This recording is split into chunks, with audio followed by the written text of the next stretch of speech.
Corona virus தொற்று இரண்டாவது அலை அதிதீவிரமாக நாடு முழுவதும் பரவி கொண்டிருக்கக்கூடிய காலகட்டத்தில் நமது உடலின் நோய் எதிர்ப்பு சக்தியை அதிகப்படுத்தக்கூடிய இந்திய பாரம்பரிய மருத்துவ விஞ்ஞான ஆய்வுக்குழுவின் மூலமாக நிரூபணம் செய்யப்பட்ட மகா கபவாத சூப் என்கிற மருத்துவ குணம் நிறைந்த சூப்பை என்ஜிஓ காலனி வியாபாரிகள் நலச்சங்கம் சார்பில் 2 இடங்களில் வழங்கப்பட்டது.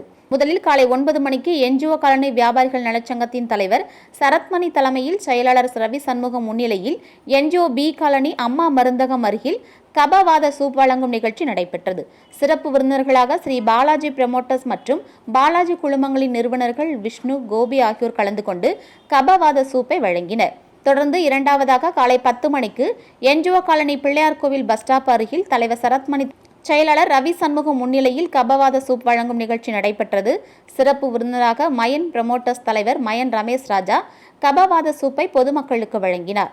இந்த 2 நிகழ்ச்சிகளிலும் பொருளாளர் சப்தகிரி சரவணன், துணைத் தலைவர்கள் தில் இசைக்கிராஜன், முகமது ஹக்கீம், பவுல்ராஜ், முத்து, இணைச் செயலாளர்கள் துளசி செல்வம், அந்தோணி, பிரசன்னா, பாலா, செயற்குழு உறுப்பினர்கள் Das, Sridhar, Franco, Sankara Narayanan, Leo, Alex, James மற்றும் வியாபாரிகளும் பொதுமக்களும் நிகழ்ச்சியில் கலந்து கொண்டனர்.